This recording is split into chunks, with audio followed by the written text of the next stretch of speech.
Hello friends, इस video में हम देखेंगे जून 2024 के इम्पोर्टेंट करंट अफेयर्स। तो ये शुरू करते हैं।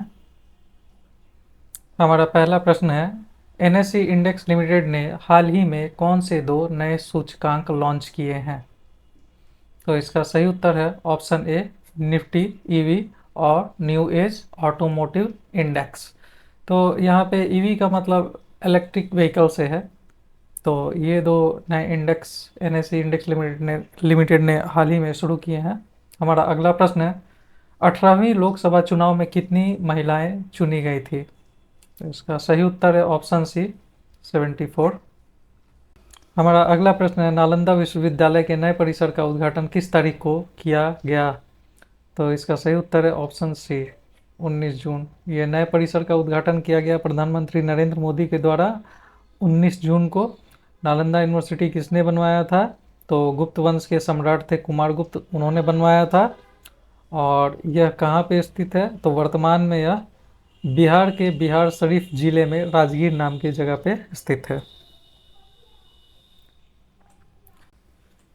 हमारा अगला प्रश्न है, सफाई अपनाओ बीमारी भगाओ पहल किस मंत्रालय के तत्वाधान में शुरू की गई है?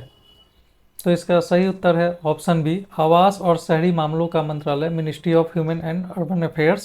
ठीक है। और ये सफाई अपनाओ बीमारी भगाओ का उद्देश्य क्या है?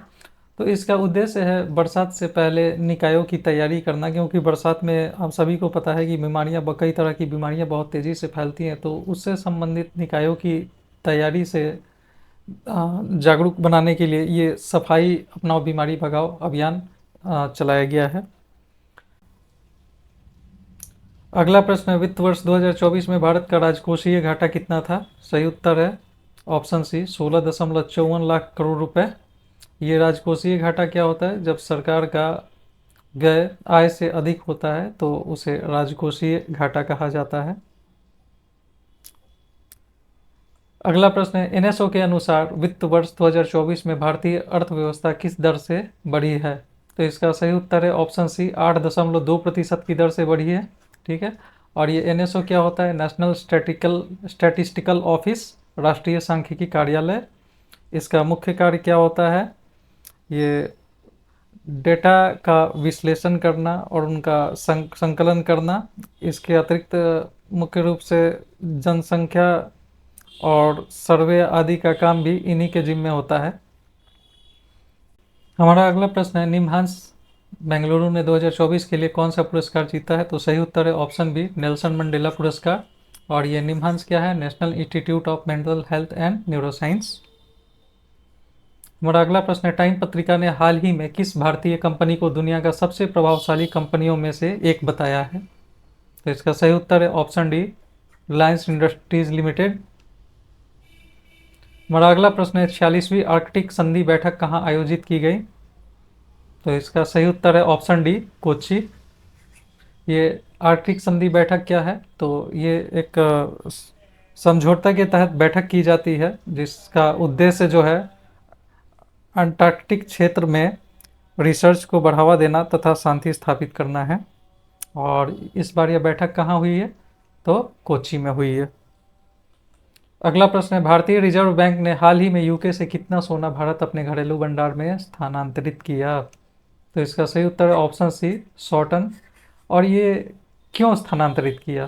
क्योंकि देखिए, जब हम अपना सामान कहीं बाहर स्टोर करते हैं तो उसके लिए कुछ कीमत चुकानी पड़ती है, किराया देना पड़ता है। ठीक है। तो पहला तो था कि उसको बचाना, और दूसरा जो है वॉर वगैरह के सिचुएशन में ये जो कि अभी बन रहे हैं, वॉर जैसे हालात बन रहे हैं, वर्ल्ड वॉर जैसे हालात कुछ बन रहे हैं, तो उनको देखते हुए भारत ने अपने घरेलू भंडार में इस सोने को यूके से स्थानांतरित किया है। अगला प्रश्न है, जून 2024 को निम्नलिखित में से किसने जर्मनी में बॉन इंटरनेशनल बैडमिंटन टूर्नामेंट का महिला एकल खिताब जीता था?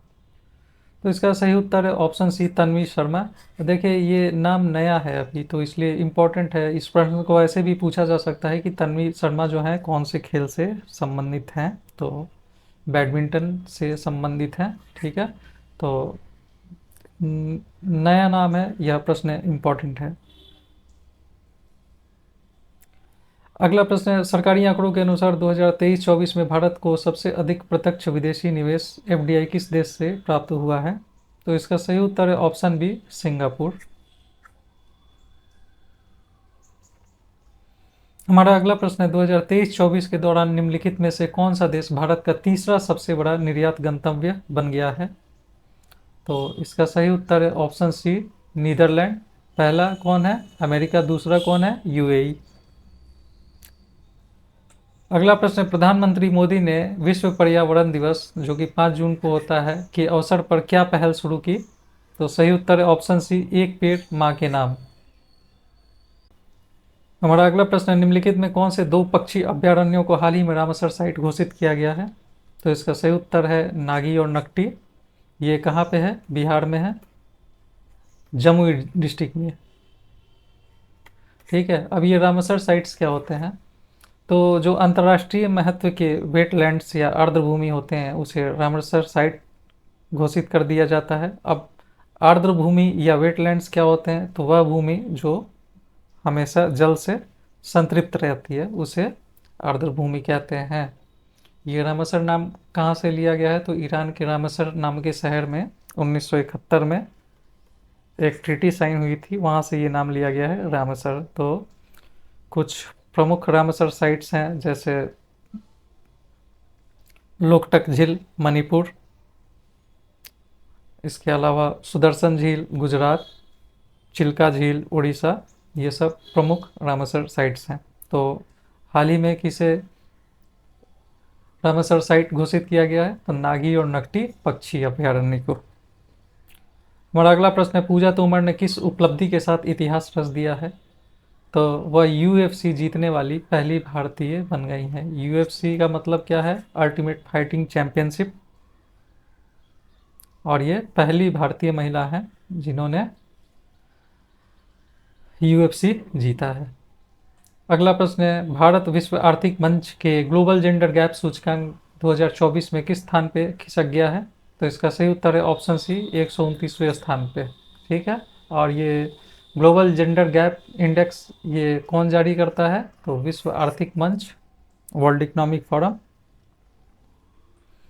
अगला प्रश्न है, भारत दुनिया में किस ग्रीन हाउस गैस का दूसरा सबसे बड़ा उत्सर्जक है? देखिए, किस ग्रीन हाउस गैस का दूसरा सबसे बड़ा उत्सर्जक भारत को पूछ रहा है। तो इसका सही उत्तर है ऑप्शन सी, नाइट्रस ऑक्साइड। इसका रासायनिक सूत्र होता है N2O। अब N2O के यूज क्या क्या हैं? तो देखिए, इसे हास्य गैस भी बोलते हैं, आप सभी ने पढ़ा होगा, हास्य गैस भी बोलते हैं इसे। इसके अतिरिक्त जो है ये इसके और क्या क्या यूज होते हैं? देखिए, ये तो एक ग्रीन हाउस गैस है जैसा कि प्रश्न से ही जाहिर है। और ये सबसे ज़्यादा उत्सर्जन इसका कैसे होता है? तो कृषि संबंधित कार्यों से, जैसे कि नाइट्रोजन वाली उर्वरक का इस्तेमाल करने पे इनका मुख्य रूप से उत्सर्जन होता है। इसका उपयोग क्या है? इसका उपयोग सर्जरी के दौरान एनेस्थीसिया वगैरह के लिए भी इसका उपयोग किया जाता है। स्पोर्ट्स कार में इंजन की एफिशिएंसी कैपेसिटी को बढ़ाने के लिए, परफॉर्मेंस को बढ़ाने के लिए भी N2O का यूज किया जाता है। ठीक है, अब फिजिकल प्रॉपर्टी इसकी कैसी होती है? तो ये रंगहीन, कलरलेस है, कलरलेस गैस है। ठीक है, हल्का मीठा इसका, हल्की मीठी इसकी सुगंध होती है और रंगहीन है ये। तो अगला प्रश्न है, भारत की दिव्या देशमुख ने किस खेल में विश्व जूनियर गर्ल्स चैंपियनशिप जीती है? तो इसका सही उत्तर है ऑप्शन सी, शतरंज। तो यह भी नया नाम है। तो प्रश्न ऐसे भी पूछा जा सकता है कि दिव्या देशमुख का संबंध कौन से खेल से है? तो शतरंज से। 18वीं लोकसभा का प्रोटेम स्पीकर किसे नियुक्त किया गया था? तो इसका सही उत्तर है ऑप्शन ए, भृतृहरि मेहताब। यह कटक से सांसद थे, 2024 में इन्होंने बीजेपी ज्वाइन किया था। और इनके पिताश्री भी उड़ीसा के भूतपूर्व मुख्यमंत्री रह चुके हैं। अच्छा, ये प्रोटेम स्पीकर होता क्या है? ये बेसिकली सीधे शब्दों में कहूँ तो ये एक टेम्प्ररी स्पीकर होता है जो जब तक नए अध्यक्ष नहीं चुन लिए जाते तब तक ये कार्य करते हैं, और इनका मुख्य कार्य होता है नए सांसदों को शपथ दिलाना। हमारा अगला प्रश्न है, विनोद गन्नात्रा को किस प्रतिष्ठित पुरस्कार से सम्मानित किया गया?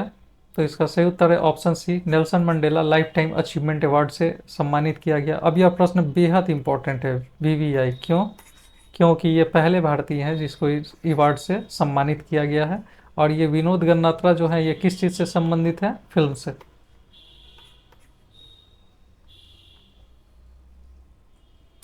अतुल कुमार चौधरी को किस संस्था का सचिव नियुक्त किया गया है? तो अभी इसका सही उत्तर है try, telephone regulatory authority of India, दूरसंचार नियामक प्राधिकरण। ठीक है। अब यह प्रश्न इसलिए भी इम्पोर्टेंट हो जाता है, हाल ही में आपने सुना होगा कि सभी टेलीकॉम कंपनियों ने अपने टैरिफ्स को बहुत अधिक बढ़ा दिया है, तो इसलिए यह प्रश्न काफ़ी हाईलाइटेड हो जाता है।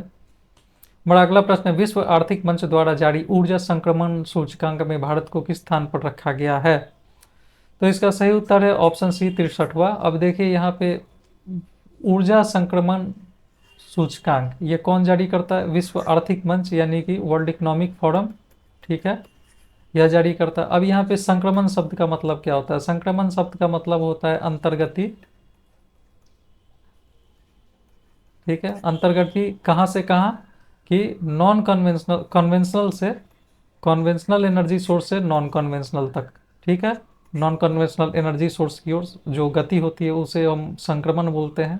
तो कन्वेंशनल ऊर्जा के कन्वेंशनल सोर्स कौन कौन से हैं? थर्मल पावर प्लांट वगैरह आप सभी को पता होगा। और नॉन कन्वेंशनल जैसे कि विंड एनर्जी, सोलर एनर्जी और हाइड्रोलिक एनर्जी, तो ये सब जो है ये सब नॉन कन्वेंशनल एनर्जी सोर्स बोले जाते हैं। तो कन्वेंशनल से नॉन कन्वेंशनल की तरफ मूवमेंट को हम जो है यहाँ पे ऊर्जा संक्रमण बोलते हैं। तो ऊर्जा संक्रमण सूचकांक में भारत को किस स्थान पे रखा गया है? 63वें स्थान पे रखा गया है।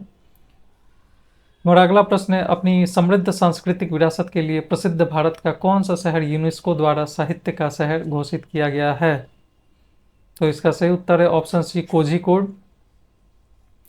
हमारा अगला प्रश्न है, घरेलू एयरलाइन बाजार के मामले में भारत का स्थान कितना ऊपर आ गया है? तो ये 5वें से 3रे स्थान पे आ गया है। ठीक है, अब इसने ब्राज़ील और इंडोनेशिया को पीछे छोड़ दिया है। ठीक है, और ये 5वें से 3रे स्थान पे आ गया है। ठीक है, और ये कैपेसिटी मेजर कैसे की जाती है? ये कैपेसिटी मेजर कर in terms of capacity of seats, कि कितनी सीटें हैं। ठीक है, तो सीट के टर्म्स में ये रैंकिंग मेजर की जाती है। और तो घरेलू एयरलाइन बाजार के मामले में भारत का स्थान अब कितना आ गया है? 5वें से 3रा। पहले और दूसरे स्थान पे कौन है? अमेरिका और चाइना। ठीक है, अब भारत हो गया है 3रे नंबर पे, ब्राज़ील और इंडोनेशिया को पीछे छोड़ के। अगला प्रश्न है, भारत ने अंडर 17 एशियाई कुश्ती चैंपियनशिप में कुल कितने पदक जीते हैं? तो इसका सही उत्तर है ऑप्शन डी, 11। आप इसको ऐसे याद रखिएगा, 425। ठीक है, गोल्ड, सिल्वर और ब्रॉन्ज, जीएसबी। ठीक है, तो भारत ने अंडर 17 एशियाई कुश्ती चैंपियनशिप में कुल कितने पदक जीते हैं? 425 ऐसे याद रखिएगा। टोटल कितने हो गए? 4 2 6 5 11, यानी कि 11 टोटल पदक जीते हैं, जिसमें 4 गोल्ड हैं, 2 सिल्वर हैं और 5 ब्रॉन्ज हैं। तो जीएसबी 425, ये आप हर गेम के लिए ऐसा कर सकते हैं, जीएसबी करके याद रख सकते हैं। और ये देखिए, ये जो संख्या वाले क्वेश्चन है यह बीपीएससी प्री में निश्चित रूप से एक प्रश्न इसका रहता ही है ऐसा।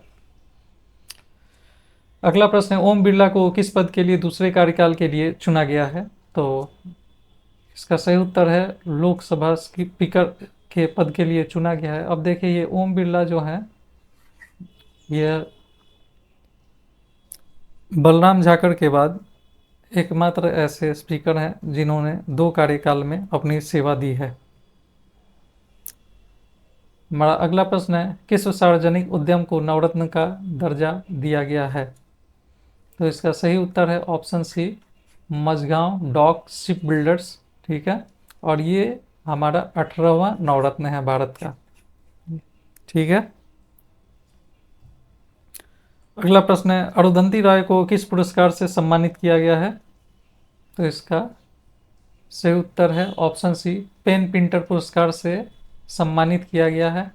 और यह प्रश्न इसलिए इम्पोर्टेंट हो जाता है क्योंकि यह पहले भी बुकर प्राइज़ की विजेता रह चुकी हैं। कौन से नोबेल के लिए, कौन से पुस्तक के लिए ये बुकर प्राइज़ विजेता रह चुकी हैं? तो गॉड फॉर स्मॉल थिंग्स उस पुस्तक का नाम है। और अभी वर्तमान में अरुंधति रॉय को किस पुरस्कार से सम्मानित किया गया है? तो पेन प्रिंटर पुरस्कार से। हमारा अगला प्रश्न है, अंतर्राष्ट्रीय सौर गठबंधन आईएसए द्वारा भारत में पहली बार अंतर्राष्ट्रीय सौर महोत्सव कहाँ आयोजित किया जाएगा? तो सही उत्तर है ऑप्शन सी, नई दिल्ली में। अब देखिए ये पहली बार है इसलिए ये प्रश्न जरा इंपॉर्टेंट हो जाता है, ठीक है। अब आप कमेंट बॉक्स में बताइए अंतर्राष्ट्रीय सौर गठबंधन का मुख्यालय कहाँ पे है। अगला प्रश्न है, नाटो ने किसे अपना अगला महासचिव नियुक्त किया? तो इसका सही उत्तर है ऑप्शन बी, मार्क रूटे को। ठीक है, यह अक्टूबर में अपना कार्यभार संभालेंगे। अब नाटो क्या है? नाटो ये नॉर्थ अमेरिका और यूरोपियन कंट्रीज के बीच की एक संधि है और इसमें वर्तमान में कितने सदस्य हैं? 32 सदस्य हैं। हमारा अगला प्रश्न है, दक्षिण अमेरिकी राष्ट्र पैराग्वे किस अंतर्राष्ट्रीय संगठन में शामिल होने वाला 100वां पूर्ण सदस्य बन गया? देखिए यहाँ पूर्ण सदस्य की बात कर रहे हैं, तो इसका सही उत्तर है ऑप्शन सी, अंतर्राष्ट्रीय सौर गठबंधन। और देखिए ये पैराग्वे उसका 100वां सदस्य बन गया है, पूर्ण सदस्य बन गया है, ठीक है। और ये पैराग्वे जो है दक्षिण अमेरिकी राष्ट्र है, ठीक है। और 99वां कौन था? पिछले महीने मैंने बताया था 99वां देश कौन सा तो जो पूर्ण सदस्य बना इसका, तो वो था Spain. All the best for your exams. Subscribe कीजिए क्विक कैप्चर को। थैंक यू सो मच समय देने के लिए, आपका बहुत बहुत धन्यवाद। Thank you.